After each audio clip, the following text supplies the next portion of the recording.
So it's been several weeks now since the incident took place in Southport.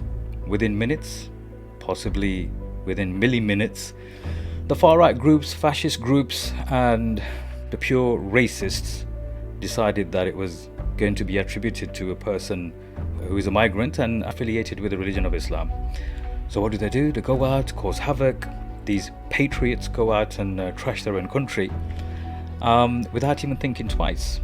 So this played into the agenda of the politicians, the elites, who decided that they're going to use this as a reason to get more people on their sides. Now, weeks later, a similar incident takes place in London, in Leicester Square, where a white person has been caught after stabbing an 11-year-old girl and a 34-year-old woman.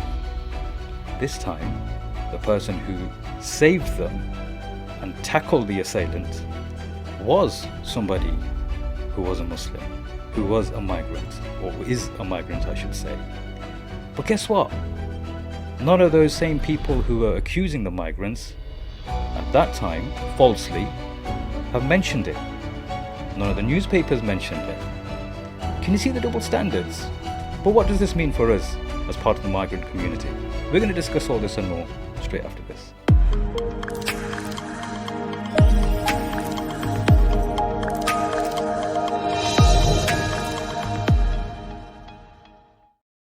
Now, welcome back to another episode of Magical Musings. Today we have none other than Dr. Asif joining us, live stream from Yorkshire, and again, our very own Bobby. So lads, welcome back to Magical Musings, and thanks for joining us.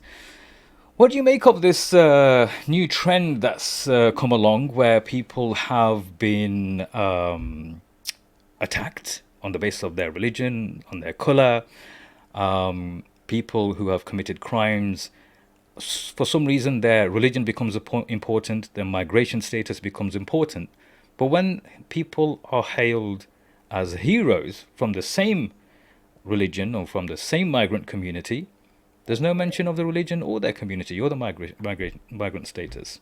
What do you make of that? Dr. Asif? Assalamu alaikum. Pleasure to be back. Part 3. Part 3. Bismillah, alhamdulillah, wa salatu wa salam ala rasulillah. So this, if you got to look at you got to look at this in a meta context, in a macro context. So since even before 9/11, so that's 23 years ago now. Okay, so that's 25 years. That's a quarter of a century.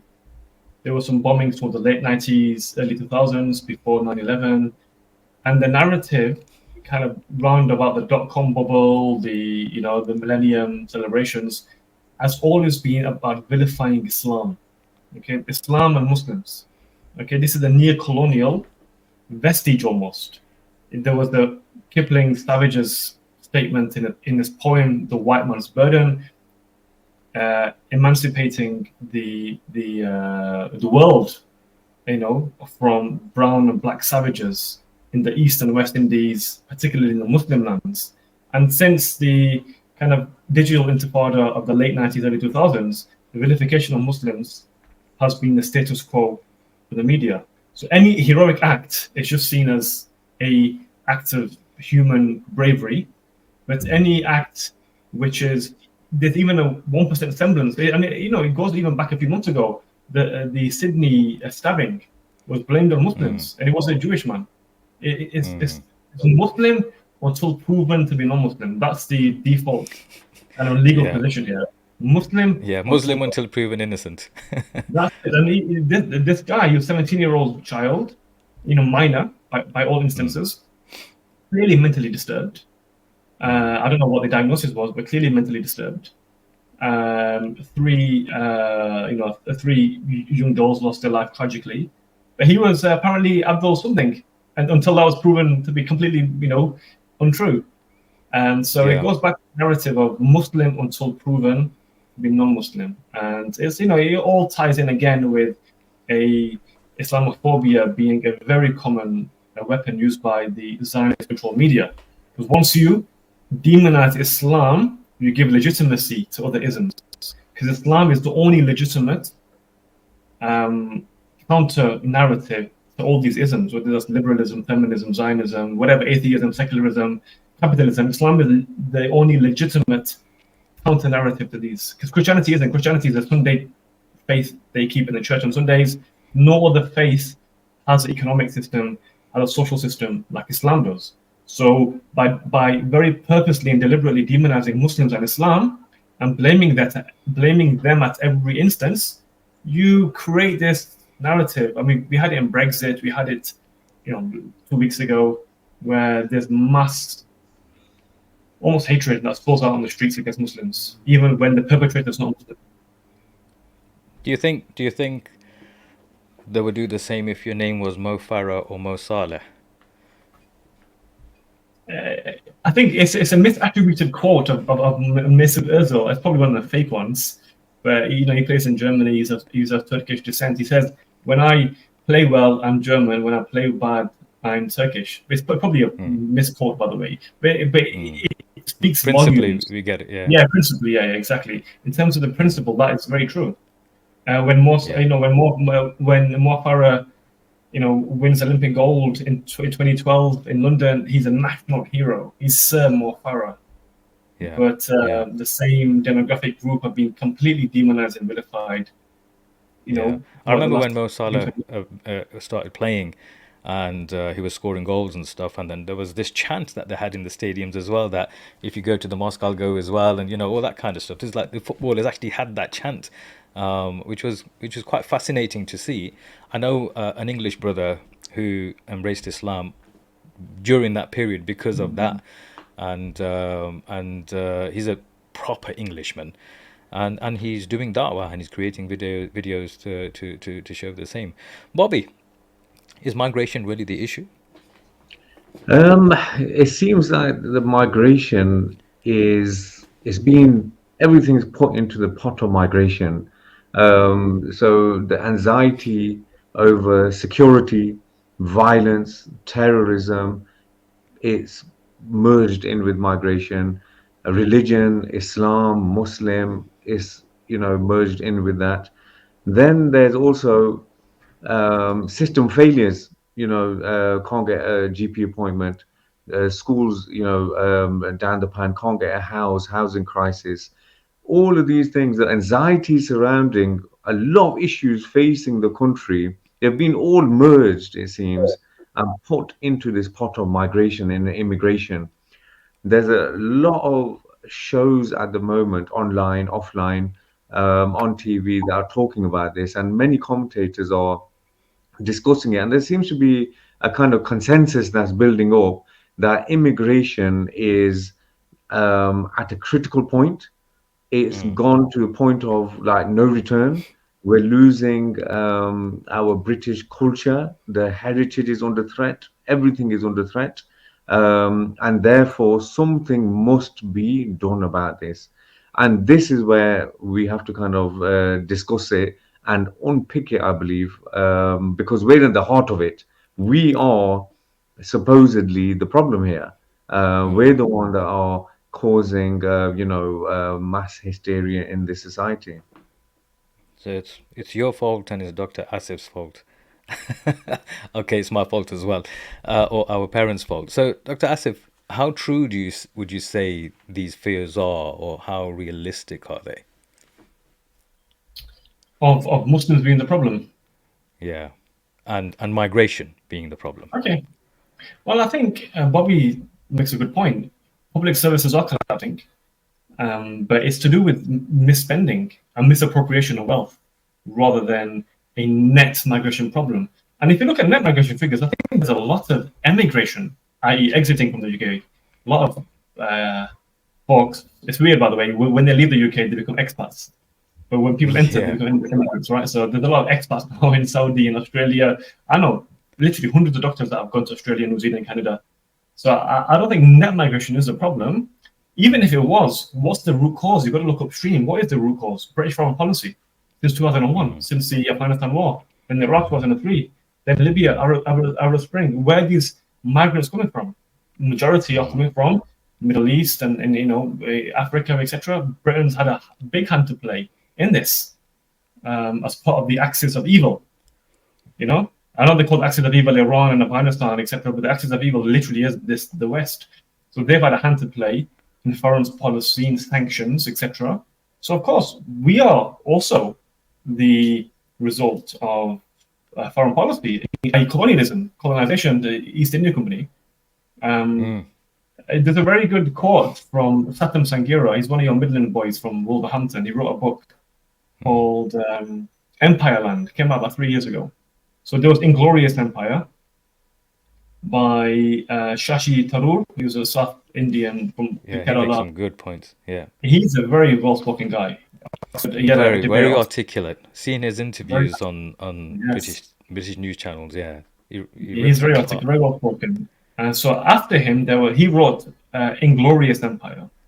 And then after him, I've reached out to him actually. I reached out to Satam Sangira, and he wrote Empire Land. And he says, "We are here because you were there."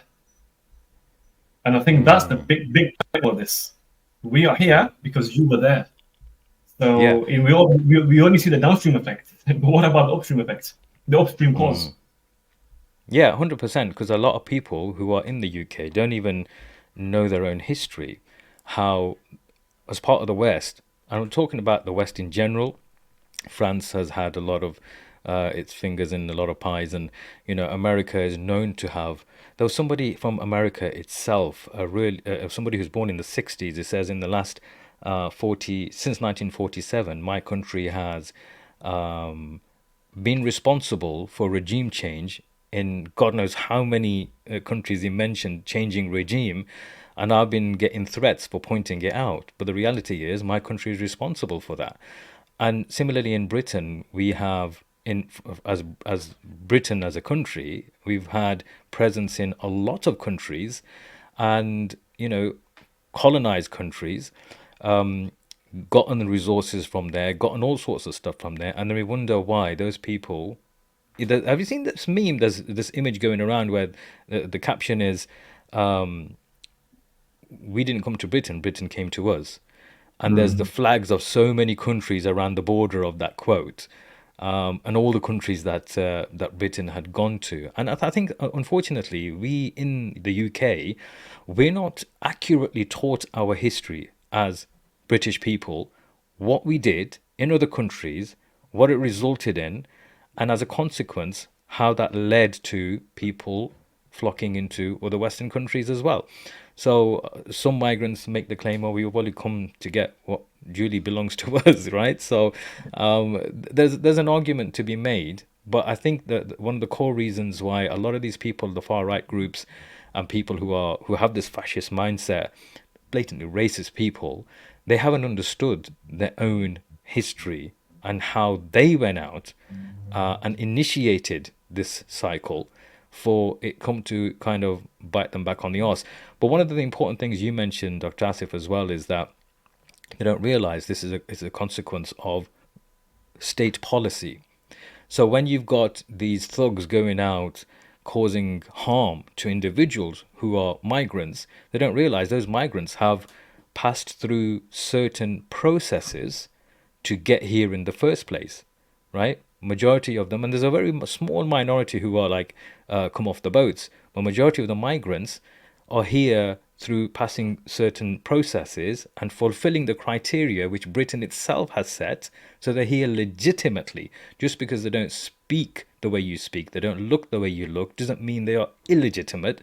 They are legitimate migrants, and they're here based on credentials, and actually because they are contributing towards Britain's economy. I was reading an article earlier today where it said that 25 universities in the UK, 25 of them, I think it was 2/3 of their income is made up from migrant students. 2/3 of their majority of their income is brought in by migrant students paying these hefty fees. Yes. Bobby, you were And going it's to say something? oftentimes 3-4 times more. Sorry. Because I remember when I was at medical school, I was paying £3,000 a year. This is 2006, when tuition Yeah. fees first came.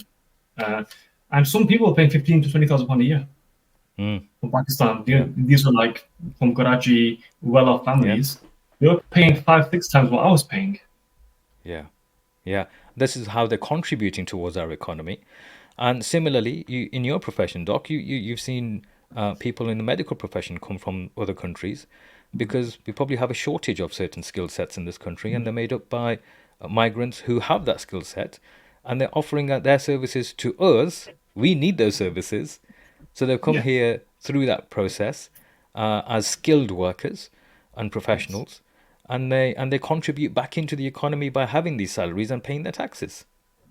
Mm. In fact, I think 60% of Dr. the NHS is, Yeah, 60% of the NHS is not from the UK, as in they are first generation migrants, skilled workers, of course, but the yeah, nurses, the doctors, yeah, it's 60%.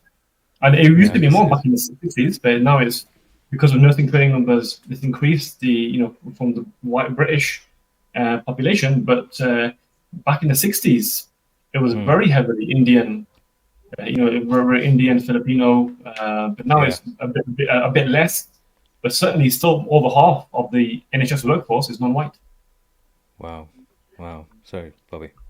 Yeah, I was going to just mention about migration. I think it's framed in the context of what you're going to contribute, and I think that's Mm, wrong.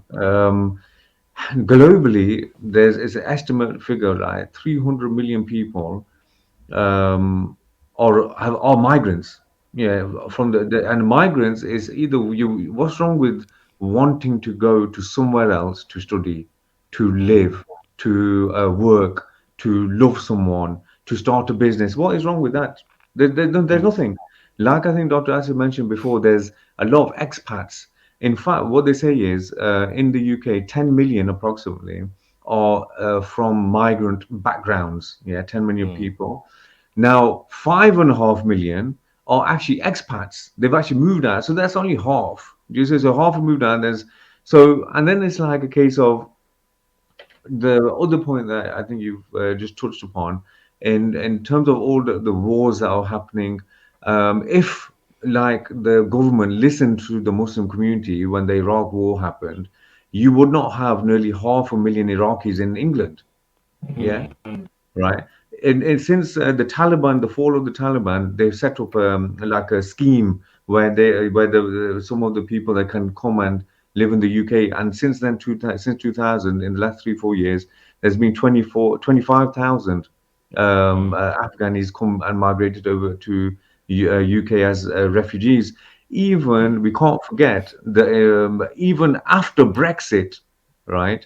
The government allowed, because of what happened in Hong Kong and China taking over Hong Kong again, they allowed 150,000 people from Hong Kong to arrive, Yeah, right? yeah. And you got to remember again, the Russian and Ukrainian war at the moment.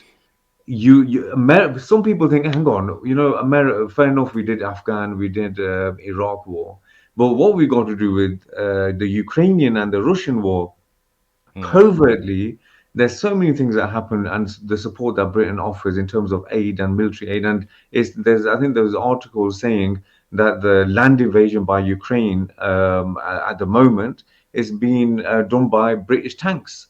mm. So you got, because of that, you've got 200,000 plus Ukrainian people in the UK as well. But So that's not a that, problem, you see. They look European. They yeah, have yeah. blonde So hair and blue eyes. Yeah, you're 100% right. There's an issue definitely of the type of migrant that you would like. You want the one from Hong Kong, quite frankly, because they've got a big bank balance. They work in the Yeah. finance sector, right? Mm, But you don't want and you don't mind the Indian one either, because it comes with IT skills and these things. That's why I think it's framed incorrectly. mm, And just going back on this austerity point, there's a think tank, Progressive Economic Forum, 2010 to 2020, they predicted that £500 billion worth of cuts were made in that one decade. £500 billion, right? wow. So that's your services gone. Now, Brexit, right? You add now Brexit on top of that foolish decision that they made, where you Mm, got a huge market on your doorstep and you decide to close the door. 100 billion has been lost, and it's expected to go to 300 billion in another 10 years. Yeah. wow. So when you look at these figures, you're looking at it. Hang on, that is enough to make a government fall, Yeah. Mm. And the elite, everyone should be shouting at them saying, what have you done? So then it really goes to show, hang on, why is it that they can, in 2000 financial crisis, they can bail out the banks, they can Mm. give billions to them, but why is it that they've allowed the people to suffer? They Why? can bail out, yeah, they can bail out the banks. They can also give PPE contracts to their mates worth Yes, millions of pounds. But yes, basically, they can do things that help themselves. yeah. We can create loopholes so they don't have to pay tax. But the average person like you and me or anybody else who's watching this will end up paying a large portion of their income towards tax. Whereas the big corporates, who are oftentimes in some way, shape, or form donors of parties and politicians, will be dictating almost, maybe not literally, but dictating almost or influencing government policy so it benefits them. But the Hmm. average person, the average guy in the street, the ones that are using the food banks, the average person who's struggling to pay the bills, the average person who can't pay for their school meals for their kids, pays for the bills during school holidays, they'd rather have their kids at school because they get something to eat and drink than in Hmm. the holidays when they can't even afford to pay for all the food that's going to be consumed over the holidays. They're being told to blame the migrants, The, not the people the who've actually migrant is made the, the policy. yeah, the migrant is the bogeyman here, Yeah. completely. And the look at GB News as an example. Oh, These what kind a of Fox platform News. of filth. Yeah, so that is funded by a man who he's worth over 600 million, right? Mm, So he's worth over 600 million. He's financing this. Then you've got another billionaire, Ken Griffiths, 30 billion plus he's worth. He's an American, and there was rumors last year he's going to buy over, take over Telegraph newspaper. And you're thinking, why is it that millionaires, billionaires, Elon Musk, are yeah, keen to take over Twitter, news yeah. outlets, go online so they're less regulated. Why? Because then they can peddle stuff to Mm. take care. He can say that and get away with it. He's had a fight, Elon Musk, with Hamza Yusuf, Mm, right? The First Minister or ex-First Minister of Scotland, over yeah. racism and these kind of things. And he's kind of almost threatened him to say, okay, we know what you're like, but we know what you're privately like as well, indicating that, hang on, I'm watching you. And he can say whatever Mm. he wants and get away with it. And Yeah. this adds to, I suppose, the anxiety, but they play it smart. You see, in this world we live in now, there's complete distrust. Okay. Now, Donald Trump, Nigel Farage, they played victim. Mm, They play victim and they say that I mean, even though they're part of the problem, mm, right? They're from the elite, they play this as well, that you can't trust them. They're out to get mm, us. Yeah, they're not listening to the hard-working people. The English, the white, the originals, right? You're getting neglected, right? Mm. And therefore, what happens is when you get so much noise, mm, anyone that talks sense is murdered. Experts get ignored, institutions get ignored, everything that's anyone's saying gets ignored. mm, So what do you do in a time when there's distrust? And I think as a Muslim community, I think we need to start engaging. Our relationships seem to be at the moment like fleeting relationships, where mm, we see people at work, and we come home, and it's all about work that we talk about. We don't get into depth of conversations and life and the purpose and these things, and about relationships. But I think we need to tap in a bit more, because then we can start engaging on these levels, because it's not only distrust, it's mm, the deprivation. People, there's literally bread lines in the UK, mm, literally, right? Mm. mm, Um, that inflation is on the rise, cost of living crisis, you got fees, you got fines, you got ULEZ, you got all sorts of Yes. going on, and yeah. it's all bogeyman migrant that's to blame.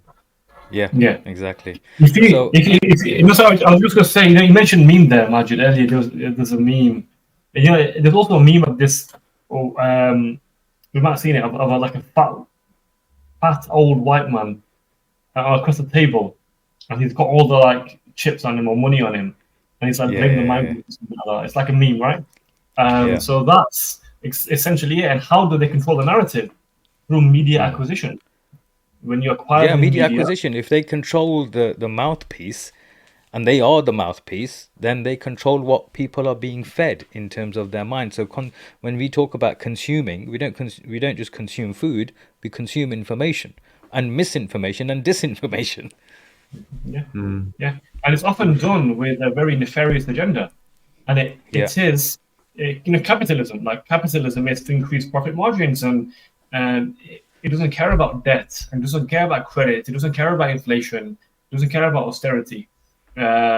People can suffer. As they say, the famous saying, "Let them eat cake" or something. Just let them starve on the streets. It's all about fattening the pockets of the billionaires. And how can in a country like in the UK, which should be one of the richest in the world, there's children going to school hungry. There's poverty. Yeah. There are literally homeless people in the UK. There's Well, apparently massive. we're the sixth richest country in the world. Yeah. Well, they should be. They should And be the first. The amount they've looted. They looted about half a trillion from India yeah. alone. Yeah, Yeah. there's another aspect to this discussion, right? I think it's worth just touching on, and I would like to hear Dr. Asif's, view on this as well. That migration is upsetting and eroding the once great culture, British culture, right? And and I don't buy this. I don't buy this at all because Britain has got a rich history and a rich kind of culture. Rich doesn't mean that it's worthy of following or worship, if you like. But it does exist. It was so strong that it defeated communism, right? From here. So when you reflect on it, you're thinking, hang on, why is it that they're worried about migrants, which they themselves say are uneducated, coming to nick your jobs? How are they eroding your culture? You see? So the point is, what is eroding culture? Right? What is it that's happening in Britain in terms of family life, work life, happiness scale? What is it? Purpose of life? Where are things going wrong? I was watching a podcast recently, and it was a really interesting title. It was how do you find meaning in a secular world? Okay, in a secular, era. Wow. And That's that interesting. was really interesting because how do you define a father? Who defines a father? What's the role of a father? What's the position of a father? Do you see? And then you do that with all the roles that exist in society, and who defines them all? Where do you find it? Then it's like, okay, what's happiness? Where do you get happiness from? Where is it? And if you don't have and this is where I think in British culture, I think the chickens have come home to roost in the sense that ultimate freedom has led to a vacuum in values. How does one, when they uphold if you, I think we touched upon this in a previous podcast, how if you believe in total freedom, you will do things in a manipulative way. You live life to fulfill your desires to the utmost in a hedonistic kind of manner. And therefore, what will happen to the fabric of society, to family life? There was another podcast, I think it's William Marshall's podcast that was on yesterday, and he had an ex-MP who was a Tory MP, then went to UK, and he mentioned this point because he's migrated, he's a migrant, and he's talking about migration problems here, but he's a migrant himself, and he's moved to America, lives in Mississippi, and he turned around and says, "I've watched in Mississippi how there's a lot of happiness there because they're churchgoers, and in England we've lost faith." We've lost faith and we've lost God. We've lost direction, basically. So there's something else going on in terms of the loss of identity within the British culture because of their following their own ideology. But again, it's a bogeyman. It's blaming the migrant for that erosion. Yeah, because the question is, what are British values and what is British culture? How do you define that? And you ask the average person who's out on the street yesterday, or these last few weeks, they wouldn't have a clue on how to even answer that question. You know why? Dr. Asif. Because majority of the people that that are out protesting and are rioting are low IQ delinquents who don't have jobs. Literally, if you speak, the interviews, they can't string a Yeah. sentence together. and they're Yeah, easily they've taken misled. our jobs. There's another one that's really famous, isn't it? They're coming up taking our jobs, and the interview, I think it's Ash Sarkar of Novara Media, and she asked them, well, why can't you get a job? Well, I can't. Criminal I've just record. come out of That's it. prison, and I Yeah, can't yeah, get a yeah. job. And she goes, well, you got. And there was another one. There was another one, wasn't there, about not being able to get jobs. And there's one guy who says, "Oh, coming here, building mosques everywhere. Oh, I'd love to see them build a mosque in Mecca." Oh yeah, I really love that. I'd love to see them to build a mosque in Mecca. Right? I was thinking, wow, Well, wow, this is this. you saw the all Islamic ray guns about 20 years ago or 15 years ago. They are just low IQ people who love sound bites, and they're very easily influenced by people like Douglas Yeah, Murray, who are very well spoken, Nigel Farage, or yeah, even like Tommy Robinson. Tommy Robinson is a great speaker. yeah, They're very easily influenced by charismatic leaders. And these yeah. charismatic leaders are funded by But this is the rich thing. donors, by the Yeah, lobby. by the lobby, the Israel lobby, and one of the things that these people, the average person who are on these kinds of riots and these demonstrations, what they don't do is look at the background and look at what's obvious. Look, this guy Tommy Robinson chilling out in Cyprus with money coming from God knows where. His accountant was an agent who sacked him as a client because she, in good faith, she didn't feel it was right for her to do his accounts for him because his followers would probably harm her if they saw her in the streets. And where does he get the money from if he's not working and he's wearing all this designer gear and he's letting his team take it for him? Do you know what I mean? They don't ask the obvious questions like what is this guy on? But here's the question for you: if, like Bobby's saying that, there are obviously we've been demonized, Muslims have been demonized, migrant communities have been demonized. What could I mean? For, for some years now, for those people who watch this or listen to this and who are old as me or older will remember that these things come every 15, 20 years. We get like a rise of these things happening, but it seems like the narrative is slightly changing in every wave, and it's affecting our communities in different ways as well. How have you noticed that change throughout the years, Dr. Asif? And what would you say would be a good way of approaching these challenges as a Muslim or a migrant community? I think, look, okay, now the status quo has changed. Okay, we've got massive recession, hyperinflation in the UK, austerity as well. Not really recovered from COVID. In fact, we just about to recover from the 2008, 2009 crash. COVID happened. Unemployment rose. You got to go back to the root of the problem. So our grandparents migrated to the UK in the 70s, and it was an economic migration. Literally, that was it. Mm, It was economic. It wasn't for better weather, or it wasn't for deen. It was for dunya, literally for dunya. It was a economic yeah, migration. At the time, Dubai, Qatar, Kuwait, there were fishing villages. Okay, in UAE, there were fishing yeah, villages. yeah, You yeah, know, in the coast of Saudi Arabia, few tribes live there. They weren't economic hubs at all. Okay, mm, now the narrative change, or the kind of money has changed. The halal, I was reading, it's more than a trillion, projected 3 trillion, projected to rise to about 7-8 trillion by 2030. The halal pound, or the halal dollar. It's a mm, huge economy. So the power and the focus has changed now. The West is in mm, decline. Okay, mm, China, Russia on the rise. Middle East is taking a lot of the skilled workers. So we should reconsider why we're here.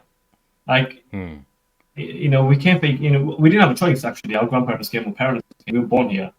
To a large extent, we are now children of diaspora. We are third generation.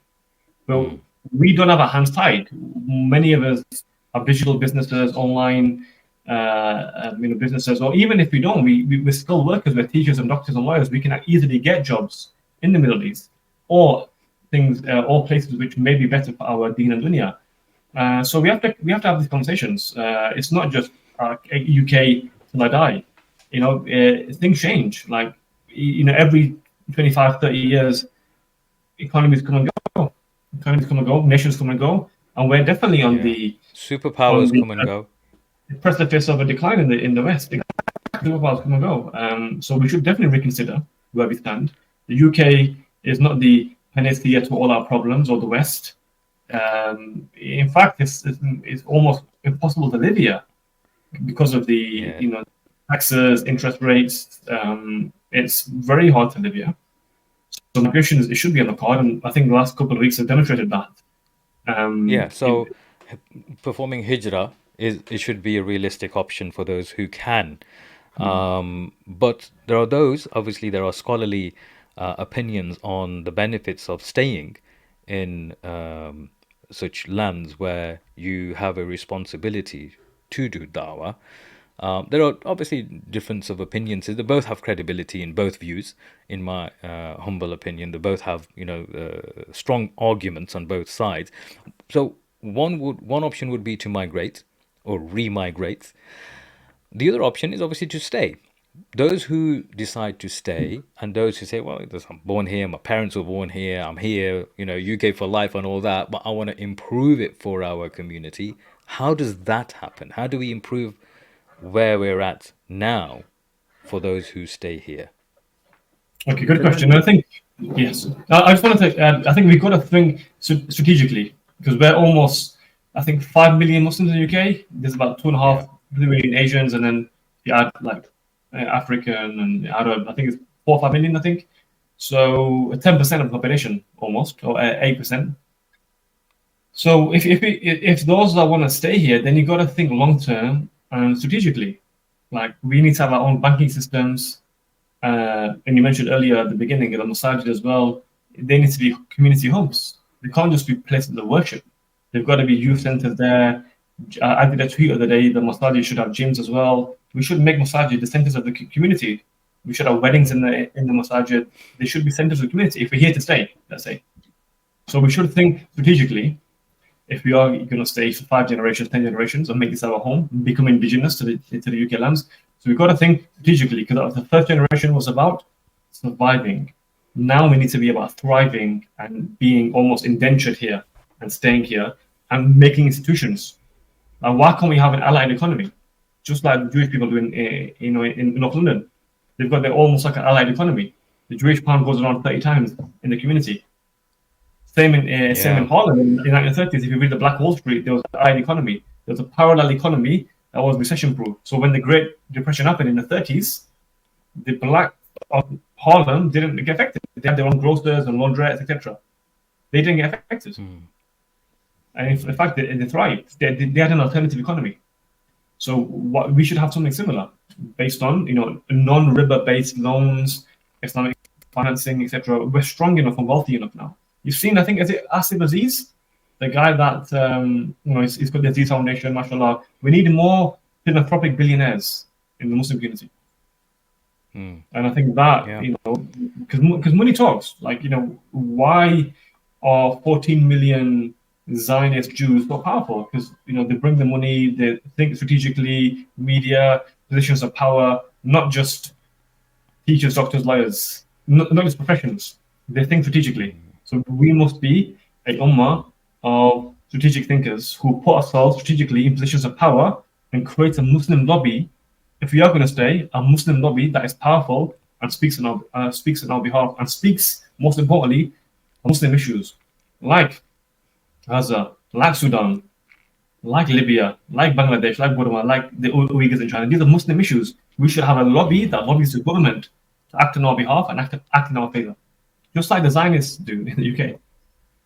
Yeah, 100%. Bobby, were you gonna say yeah. something? So last year, it just so happens I was in Pakistan, and an uncle of mine, he said to me, "What are you still doing in England?" Yeah. So even people in Pakistan, right? There are people still coming here because Pakistan's situation is absolutely dire economically, but even they are sensing that, hang on, the UK is no longer um, the best place to live, and these things. And it got me thinking back then, because when I was young, it was like whenever I used to go back to Pakistan, it was like, oh, velaiti wapas aige, but it was like a privilege. It's something that you're The proud of. status, honor. It's Yeah. yeah, it's a status. You got a British passport, and But now it's not. The sheen has worn off, so to speak. But then I had to really think about this question. Okay, what do you do moving forward? And my conclusion I reached, right, was that in times of crisis you got to, it's an intellectual issue here, the ideological issue that's facing England at the moment, and it's not England, it's Europe, it's the wider West, it's global actually. That, well, I just talked about Pakistan, and yeah, and it was the Independence Day, and instead of Dil Dil Pakistan, it was Bil Bil Pakistan. That was the song that was being played. So now, when you've got that situation, you're like, hang on, people, do you know how many people die a day out of hunger globally? It's 25,000. That's what estimated figure is, out of Subhanallah. hunger. So when you look at that, you're like, you know what? This is it's not just a UK issue. It's a global issue, and I think we've got, when you look at the like 8 billion people in the world today, you've got the Deen, you've got the language, you've got a good reach, you've got a good supportive community network. You can actually offer solutions globally, I think, yeah, from where we are. Now, for example, this point about who will, I couldn't believe it when I was reading this article, and it says the discussion was who will become the first trillionaire in their own lifetime, and it's predicted that Elon Musk will be. He's going to beat Jeff Bezos to that trillionaire kind of trophy. This is in the context of heating and eating that we discussed in cost of living crisis. So here, as a Muslim, we know what it means to hoard wealth, because in the Quran it warns of the people before, the monks and the rabbis. They used to do this. They used to hoard the wealth. They used to take it from the religion. And there's a deeper point here. In the past in England, there was a real crisis between its religion, the Christianity, and leadership, and therefore they embarked on a struggle to find how they're going to position themselves within society. The church lost fundamentally because it was corrupt and they were hoarding the wealth. And it's crazy, it's mentioned in the Quran, all of this is, right, that this is what they do, and this is what they were doing in England. So Islam offers a way out for this. Rather, now the new priests who are hoarding the wealth like the church used to do back then is Elon Musk. This is Yeah. what people realize. It's Elon Musk, right? Yeah, because So because the church is not secularism. The church is capitalism, secularism, and that's the religion now. that is Yeah. their religion. It is, and therefore, as Muslims, we can offer something great to the world, right? Like our figures on wealth distribution in this country, even though during the cost of crisis, living crisis, even in Burton, how much money has been raised from all the mosques individually, Brother for Palestine, for Gaza. Yeah. And we're just a small town and we've raised so much money in the context of cost of living crisis. So we've got a lot to offer, I feel. And then in terms of relationships, the poverty, like we just talked about, relationships, racism, right? When Muslims look, Iraq, okay, if we look at that area, region just for a minute, the Muslims took over it, yeah, after the Rasul passed away, and Khalid bin Walid, radiallahu anhu, yeah, they went north, okay. Then the people, indigenous population there, they accepted Islam, okay.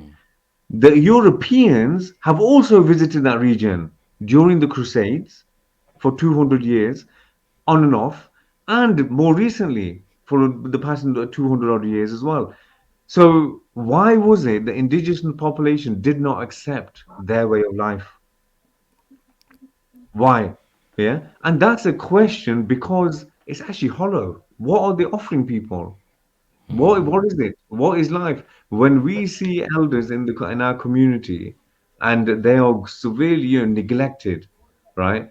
That is something for us as Muslims to say, actually, you know what? There's something wrong here. There's something Yeah. wrong, right? You need to put a pause on your lifestyle. Stop going Ibiza. Stop going Friday nights to the pub. You need to calm it down and spend time with your mom, mate. Yeah. Yeah. And these are the honest conversations, and that Yeah. comes down to values. And you mentioned, I think, Majid, earlier about someone that had converted to Islam.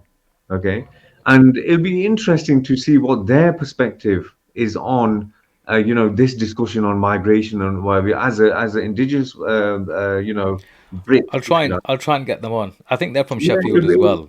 Maybe we should have a cross communication between them and Dr. Asif as well, from the Yorkshire boys with the Staffordshire boys. You know, Derbyshires. maybe cross contaminate this podcast. Yeah. So lads, we're gonna call it a day. I'm gonna end this conversation here. It's nearly Maghrib time. But Jazakallah khair for joining us. I think the main point to be taken away from here is those people who are involved in the riots need to think more, need to look behind the curtains, need to lift the veils and see exactly what's what, and talk to the people who they think are the ones to blame. Have a proper conversation if they're capable of doing that. The rest of us who are from the migrant diaspora, we need to obviously think of ways in being able to improve ourselves as a community, become stronger as a community, and show some leadership skills, especially considering what's going on for the next generation as well. So on that note, Jazakallah khair, lads. Thanks very much Right. for joining us. Inshallah, we'll see you.